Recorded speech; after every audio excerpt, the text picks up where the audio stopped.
La negociación más extraña de mi carrera.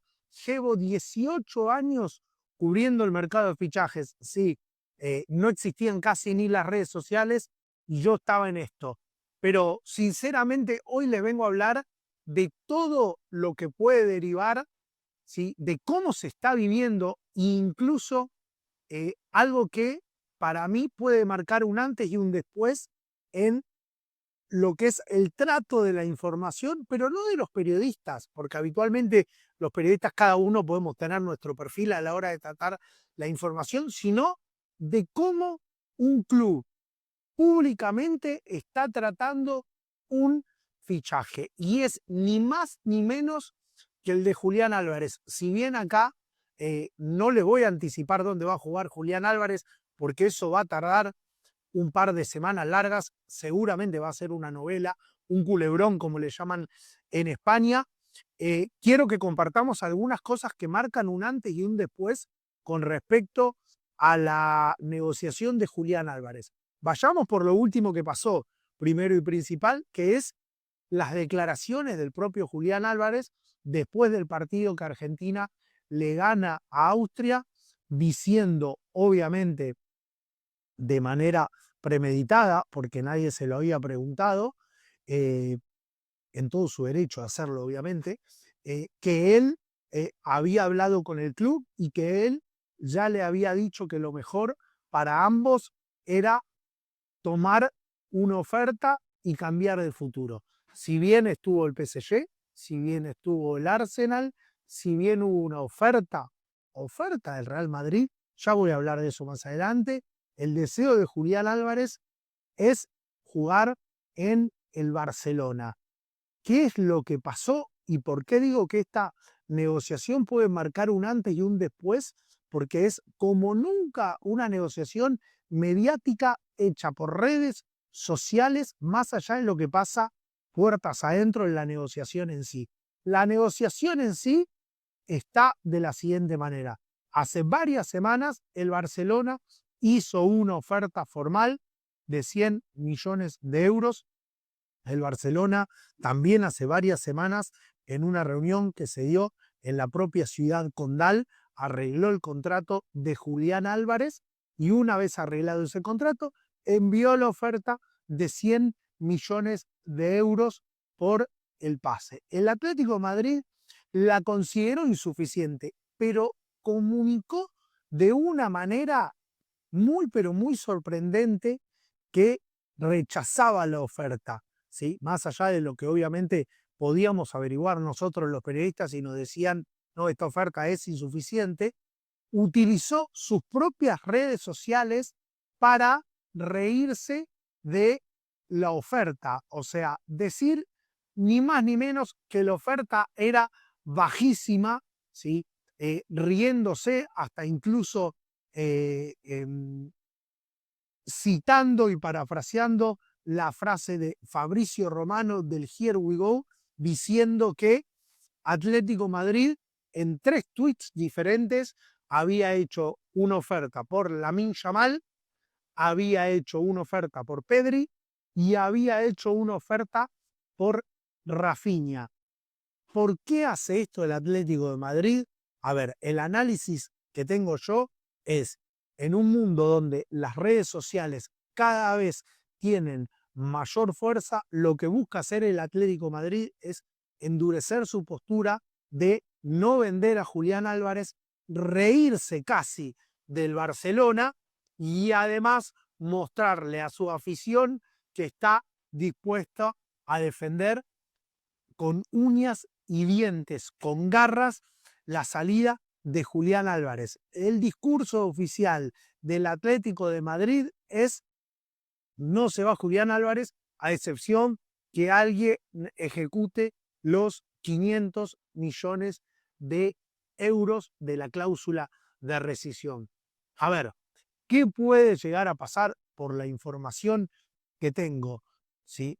En el medio, contemos que también en plena campaña presidencial, Florentino dijo que si ganaba iba a hacer una oferta de un 150 millones de euros por un jugador. No se sabía quién era ese jugador. Bueno, con el paso del tiempo, sí, el Real Madrid sacó un comunicado muy extraño diciendo que habían ofrecido 150 millones de euros. Habitualmente los clubes nunca sacan un comunicado cuando se hace una oferta. Habitualmente no, nunca pasa. Los clubes recién publican algo sobre un futbolista una vez que el fichaje está cerrado. Y el Real Madrid lo que hizo fue decir, hicimos una oferta de 150 millones de euros y más llamativo aún, dijo que el Atlético ya la había rechazado. Además de responderle por redes el Atlético, ¿qué quiso hacer para mí el Real Madrid con eso? Es empiojar, como se dice en Argentina, complicarle la negociación al Barcelona y además poner un precio de referencia más alto. Decir, bueno, la oferta más alta que llegó al Atlético es de 150 millones de euros. De mínima, si Barcelona lo quiere, va a tener que poner esto. El Atlético de Madrid y el Real Madrid en esto jugaron juntos esta negociación mediática. Con este escenario, insisto, hay una frase que yo suelo decir y además lo dicen muchas personas involucradas en el mercado de pases, que es que habitualmente cuando un jugador quiere salir de un club, se termina dando. Bueno, esta negociación realmente ha tomado ribetes muy, pero muy extraños. Yo no me animo a garantizar que se vaya a ir Julián Álvarez. Lo que sí estoy en condiciones de decir es que la postura de Julián es clara. Julián quiere jugar en Barcelona. La negociación está cada vez más tensa.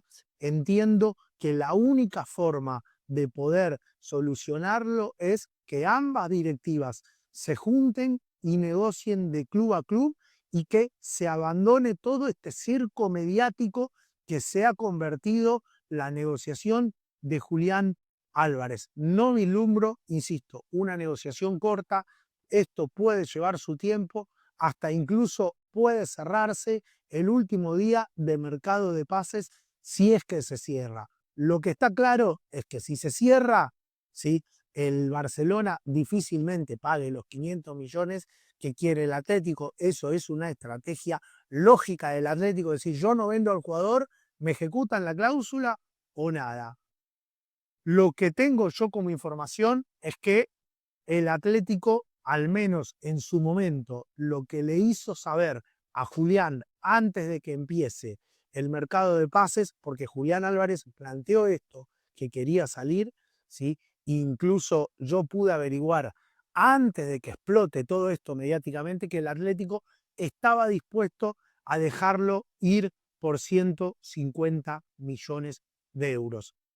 Serán días, serán semanas claves, veremos si el Barcelona se acerca a ese número y veremos si el Atlético finalmente, que al menos a mí me había dicho en off que por 150 lo vendía, termina accediendo a desprenderse por ese número. Y además veremos también cuál es la fórmula si Barcelona llega a ese monto, porque uno imagina que probablemente no sean 150 millones de una, sino que probablemente haya un monto bastante elevado, arriba de 100 millones en monto fijo, y además otro en variables, porque las negociaciones se suelen hacer así.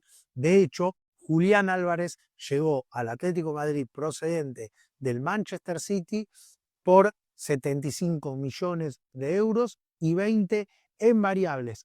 Además, con un modus operandi similar, Julián Álvarez también se le plantó al Manchester City y le dijo que quería salir, que necesitaba minutos y por eso quería ir a jugar al Atlético de Madrid. Al Atlético de Madrid le está pasando lo mismo que en su momento hizo Julián Álvarez.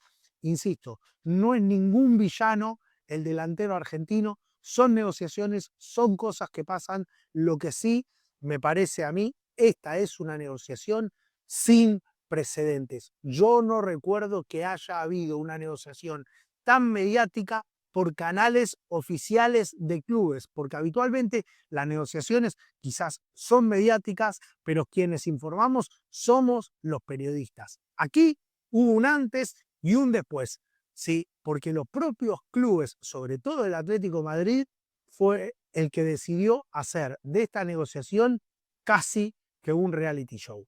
Veremos cómo termina esta negociación o este reality show, como ustedes quieren llamarlo. Lo que está claro es que si Julián va al Barcelona, obviamente no tendrá ningún problema. Ahora, si se termina quedando en el Atlético de Madrid, recomponer su relación con la afición no será para nada sencilla. ¡Hasta luego!